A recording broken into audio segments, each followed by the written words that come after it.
ನಮಗೆ ಈ ಪಬ್ಲಿಕ್ಗಿಂತ ಸ್ಕೂಲ್ ಮಕ್ಕಳಿಗೆ ಅಧಿಕಾರಿಗಳು ಹೊಟ್ಟೆಗೆ ಅನ್ನ ತಿಂತಾರೋ ಏನು ತಿಂತಾರೋ ನಮಗೊಂದು ಗೊತ್ತಿಲ್ಲ. 30 ವರ್ಷ ಸಿಕ್ಕಾಬಿಟ್ಟೆ ಪ್ರಾಬ್ಲಮ್. ಅವಿವೇಕಿ ರಾಜಕಾರಣಿಗಳು, ಅವಿವೇಕಿ ಅಧಿಕಾರಿಗಳು ಮಾಡಿದ್ರು ಸರ್. ಈ 2 ತಿಂಗಳ ಹಿಂದೆ ಮಾಡಿದ್ರೆ ವೀಕ್ಷಕರೇ, ಸೋಂಬೇರಿ ಅಧಿಕಾರಿಗಳು ಮತ್ತು ರಾಜಕಾರಣಿಗಳ ಹಿಂದೆ ದಿನನಿತ್ಯ ಅಣಗಾಟ. ಇದು ತುಮಕೂರು ಸಾರ್ವಜನಿಕರು ಅನುಭವಿಸುತ್ತಿರತಕ್ಕಂಥ ನರಕ ಯಾತನೆ, ಪರದಾಟ.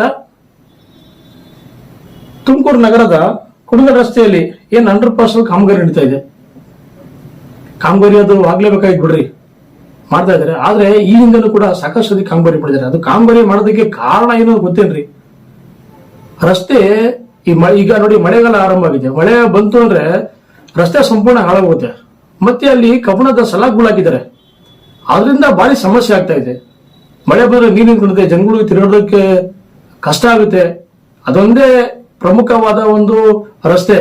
ನಟರಾಜು ಅಂತ ಈ ಏರಿಯಾದಲ್ಲಿ ಇಲ್ಲಿ 30 ವರ್ಷದಿಂದ ಬಿಸ್ನೆಸ್ ಮಾಡ್ತಾ ಇದ್ದೀನಿ ಸರ್. 30 ವರ್ಷದಿಂದ ಸಿಕ್ಕಾಬಿಟ್ಟೆ ಪ್ರಾಬ್ಲಮ್ಸ್ ಅಲ್ಲಿ. ಮಳೆ ಬಂದರೆ ಸಿಕ್ಕಾಬಿಟ್ಟೆ ಮಳೆ ಬಂದಿದೆ, ಕಿತ್ತೋತಿದೆ. ಅದಾದ ಎಂಥದ ಮಣ್ಣು ಹಾಕ್ತಾರೆ. ಈ ಮಳೆ ಬಂದರೆ ಸಿಕ್ಕಾಬಟ್ಟೆ ಧೂಳು ಆಗ್ತಿದೆ, ಓಡಾಡೋಕ್ಕಲ್ಲ, ಭಾರಿ ಸಮಸ್ಯೆ. ಈ ಕೆಲಸ ಮಾಡಿದ್ರು ಸರ್. ಈ 2 ತಿಂಗಳ ಹಿಂದೆ ಮಾಡಿದರೆ ಭಾರಿ ಅನುಕೂಲ. ಮುಂದಕ್ಕೆ ಜನಗಳು ಸಾಗಬೇಕು, ಕುಂಡಲ್ ಹೋಗ್ಬೇಕಾದ್ರೆ ಅದೇ ಮಾರ್ಗ ಹೋಗ್ಬೇಕಾಗುತ್ತೆ. ಅಧಿಕಾರಿಗಳು ಹೊಟ್ಟೆಗೆ ಅನ್ನ ತಿಂತಾರೋ ಏನು ತಿಂತಾರೋ ನಮಗೊಂದು ಗೊತ್ತಿಲ್ಲ ರೀ. ಮಕ್ಕಳಿಗೆ ರಜೆ ಇತ್ತು, ಸತತವಾಗಿ 2 ತಿಂಗಳು ರಜೆ ಇತ್ತು. ಅಲ್ಲಿ ನನಗೆ ಯಾರೋ ಒಬ್ರು ಸ್ಥಳೀಯರು ಫೋನ್ ಮಾಡಿದ್ರು. ಫೋನ್ ಮಾಡಿ ನನ್ನ ಜೊತೆ ಮಾತಾಡೋದು, ಸರ್ 2 ತಿಂಗಳು ರಜೆ ಇತ್ತು, ಏನ್ ಮಾಡ್ತೀರಿ ಸರ್? ಅಧಿಕಾರಿಗಳು ರಾಜಕಾರಣಿಗಳಿಗೆ ಕೆಲಸ ಮಾಡಿಸ್ಬೋದಾಗಿತ್ತು. ಈಗ ಮಕ್ಕಳಿಗೆ ಸ್ಕೂಲ್ ಸ್ಟಾರ್ಟ್ ಆಗ್ತಾ ಇದೆ. 2 ವೀಲರ್ ಹೆಂಗೋ ಅವ್ರ ಹಣೆಪಾಡ ಆಳ್ಬಿದ್ದು ಅಲ್ಲ ಹೋಗ್ತಾರೆ ಬಿಡ್ರಿ. ಈ ಬಸ್ಗಳು ಬರ್ತಕ್ಕಂಥ ಮಕ್ಳು ತುಂಬ್ಕೊಂಡ್ ಬರೋಂಥ ಬಸ್ಗಳಿಗೆ ಸಮಯದ ಅಭಾವ ಇರುತ್ತೆ, ತೊಂದರೆ ಆಗುತ್ತೆ ಅವ್ರಿಗೆ. ಕುಣಗಲ್ಲು ಏನು ಬೈಪಾಸ್ ರಸ್ತೆ ಮುಖಾಂತರನೇ ಬರ್ಬೇಕಾಗುತ್ತೆ ಸಿಟಿ ಬರ್ಬೇಕಂದ್ರೆ. ಈ ಸ್ಕೂಲ್ ಬಂತು ಹುಡುಗರಿಗೆಲ್ಲ ಸರ್, ಅವ್ರಿಗೆ ಓಡಾಡೋಕ್ಕೆ ಭಾರಿ ಅನಾನುಕೂಲ ಸರ್. ಇಲ್ಲಿ ಅಲ್ಲೋದ್ರೆ ದಾನ ಬೆಲ್ಲಸ್ತಾವ, ಅಲ್ಲಿ ಕಿರಿಕಿರಿ, ಟ್ರಾಫಿಕ್ ಜಾಮು. ಇಲ್ಲಿ ಈದ್ಗಾಮಲ್ಲಿ ಒಳಗಡೆ ಹೋಗ್ತಾರೆ, ಅಲ್ಲೂ ಸಿಕ್ಕಾಪಟ್ಟೆ ಟ್ರಾಫಿಕ್, ಸಿಕ್ಕಾಪಟ್ಟೆ ಕಿರಿಕಿರಿ. ಈಗ ಅಲ್ಲೂ ಕೂಡ ಸಮಸ್ಯೆ ಆಗಿದೆ. ದಾನ ಪ್ಯಾಲೇಸ್ ಹತ್ರ ಒಂದು ಏನು ಬ್ರಿಡ್ಜ್ ಇದೆ, ರೈಲ್ವೆ ಬ್ರಿಡ್ಜ್ ಇದೆ. ಅಲ್ಲಿ 2 ಕಡೆ ಬರ್ತಕ್ಕಂಥ ವೆಹಿಕಲ್ಗಳು ಜಾಮ್ ಆಗುತ್ತೆ, ಅಲ್ಲೂ ಕೂಡ ತೊಂದರೆ ಆಗುತ್ತೆ ರೀ.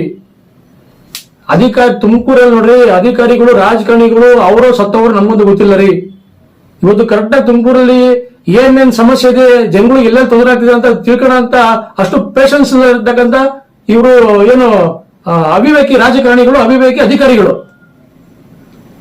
ನಿಮಗೆ ಫಸ್ಟ್ ಆಫ್ ಆಲ್ ಮಾನ ಮರ್ಯಾದೆ ಇಲ್ಲ, ಕಾಮನ್ ಸೆನ್ಸು ಇಲ್ಲ ನಿಮ್ಗೆ.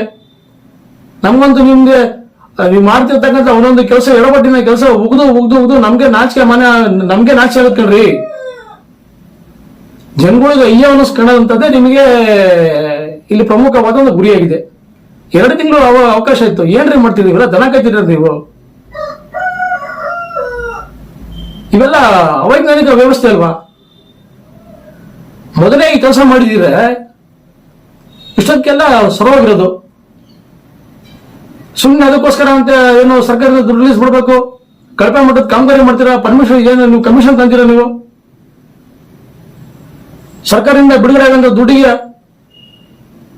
ಸ್ಥಳೀಯ ರಾಜಕಾರಣಿಗಳು ಕಮಿಷನ್ ಆಗುತ್ತೆ, ಅಧಿಕಾರಿಗಳು ಕಮಿಷನ್ ಆಗುತ್ತೆ. ಮತ್ತೆ ಇನ್ನು ಸರ್ಕಾರದ ಏನು ನೀವು ಕೆಲಸ ಇನ್ನೆಷ್ಟು ಗುಣಮಟ್ಟ ಮಾಡ್ಬೋದು? ನೀವು ವರ್ಷಕ್ಕೆ 2 ಸತಿ ಕೆಲಸ ಮಾಡ್ತೀರಲ್ಲಿ.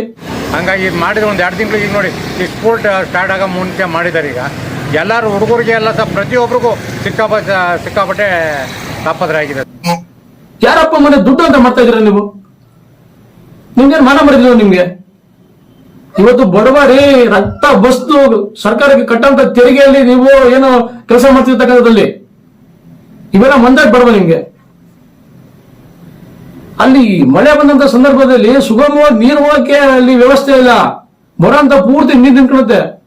ನೀವು ಮಾಡಿರ್ತಕ್ಕಂಥ ಡಾಂಬರೀಕರಣ ಹಾಳಾಗಿ ಹೋಗುತ್ತೆ. ಇದನ್ನು ಕೇಳಂತ ಯಾರಲ್ಲಿ?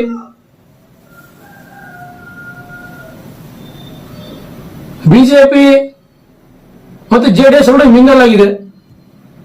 ಅಧಿಕಾರದಲ್ಲಿ ಕಾಂಗ್ರೆಸ್ ಪಕ್ಷ ಇದೆ. ಕಾಂಗ್ರೆಸ್ ಪಕ್ಷದ ಸ್ಥಳೀಯ ರಾಜಕಾರಣಿಗಳು ಮಾತಾಡಕ್ ದಮ್ಮಿಲ್ಲ, ಪರಮೇಶ್ವರ್ ಭಯ ಇರುತ್ತೆ. ಇನ್ನು ಸ್ಥಳೀಯವಾಗಿ ಕೂಡ ಶಾಸಕರು ಜ್ಯೋತಿ ಗಣೇಶ್ ಇದ್ದಾರೆ ಬಿಜೆಪಿಯವರು. ಅವ್ರು ಮಾಡ್ತಿದ್ದಂತ ತಪ್ಪು ಸರಿಗಳನ್ನ ಹೇಳೋಂತಾರೆ ಯಾರು? ಜೆಡಿಎಸ್ ಹೇಳ್ಬೇಕು. ನೀವಾಗ್ಬಿಟ್ಟು ಮಿಂಗಲ್ ಆಗಿದ್ರೆ ಹೇಳೋಂತಾರೆ ಯಾರಿಲ್ಲಿ? ಈ ದರಿದ್ರ ರಾಜಕೀಯಕ್ಕೆ ತುಮಕೂರು ಜನಗಳು ಪಡೆದಿರ್ತಕ್ಕಂಥ ಕಷ್ಟ ಅಷ್ಟಿಷ್ಟಲ್ಲ ರೀ. ಇದೆ ಸರ್. ಹಂಗಾಗಿ ಇದು ಮಾಡ್ತಾರೆ, ಅರ್ಜೆಂಟಾಗಿ ಮಾಡಿದ್ರೆ ಭಾರಿ ಒಳ್ಳೆಯದು. ನಮಗೆ ಈ ಪಬ್ಲಿಕ್ಕಿಗಿಂತ ಸಹ ಸ್ಕೂಲ್ ಮಕ್ಕಳಿಗೆ ಭಾರಿ ಜಾಸ್ತಿ ತೊಂದರೆ ಆಗಿದೆ ಸರ್. ನರಕ ಯಾತನೆ ಅನ್ಭವಿಸ್ತಾರೆ ದಿನನಿತ್ಯ. ಏನೋ ಒಂದು ತಿಂಗಳು ಟೈಮ್ ತಗೊಳ್ಳೋಂತೆ, 1 ತಿಂಗಳಾಗುತ್ತೆ 2 ತಿಂಗಳಾಗುತ್ತೆ ಗೊತ್ತಿಲ್ಲ, ಅದು ಕೂಡ ಮಾಹಿತಿ ಇಲ್ಲ. ಅಷ್ಟೊಳಗೆ ಮಾಡಿ ಮುಗಿಸ್ತೀರಾ? ನಿಮ್ಮ ಯೋಗ್ಯತೆಗಳು ಮಾಡಿ ಮುಗಿಸಕ್ ನಿಮಗೆ ಕೆಪಾಸಿಟಿ ಇಲ್ಲ, ನಿಮಗೆ ಮಾಡಲ್ಲ. ನೀವು ಬರೇ ನೆಗ್ಲೆಕ್ಟ್ ಮಾಡೋಂಥದ್ದೇ ನಿಮಗೆ ಕೆಲಸ. ನಿಮಗೆ ಆ ಸರ್ಕಾರದಿಂದ ತಿನ್ನೋಂತ ಸಂಬಳಕ್ಕೆ ನಿಯತ ಕೆಲಸ ಮಾಡೋದ್ ಕಲೀರಿ. ಬಡವ್ರನ್ನ ಯಾಕೆ ಗೋಳಿಕಂತೀರಾ? ದಿನನಿತ್ಯ ತೊಂದರೆ ಆಗ್ತಿದೆ ಮಕ್ಕಳಿಗಲ್ಲಿ, ಕೆಲವೊಂದು ನೇರಲ್ಲಿ. ಸೋಂಬೇರಿ ಅಧಿಕಾರಿಗಳು ಮತ್ತು ರಾಜಕಾರಣಿಗಳ ಹಿಂದೆ ದಿನನಿತ್ಯ ಪರದಾಟ ಆಯ್ತು. ಆನ್ಲೈನ್ ಟಿವಿ ಒಂದು ವರದಿಯಾಗಿತ್ತು. ನೋಡೋಣ ಎಷ್ಟು ಬೇಗ ಕೆಲಸ ಆಗುತ್ತೆ ಅಷ್ಟು ಬೇಗ ಕೆಲಸ ಮಾಡಿ ಮುಗಿಸ್ತಾರೋ ಇಲ್ಲ ಆಗಲ್ವಂತದ್ದು ನಾವು ಕೂಡ ನೋಡ್ತೀವಿ ಕಾಯ್ದುಬಿಟ್ಟು. ಯಾಕಂದ್ರೆ ಶಾಲೆ ಆರಂಭ ಆಗಿದೆ, ಮಕ್ಕಳಿಗೆ ತೊಂದರೆ ಆಗುತ್ತೆ, ಜೊತೆಗೆ ಮಳೆಗಾಲ ಬೇರೆ ಇದೆ, ಕೆಲಸಗಳು ಮಾಡೋದಕ್ಕೆ ವಿಳಂಬ ಆಗುತ್ತೆ. ಅದೇನು ಕಟ್ಟೆ ಆಗ್ತಾರೋ ಅಂತ ನಾವು ನೋಡೇ ಬಿಡ್ತೀವಿ. ಆನ್ಲೈನ್ ಟಿವಿ, ಇದು ನೈಜ ವರದಿಗಳು ಬಂದಾಗ. ನಮಸ್ಕಾರ.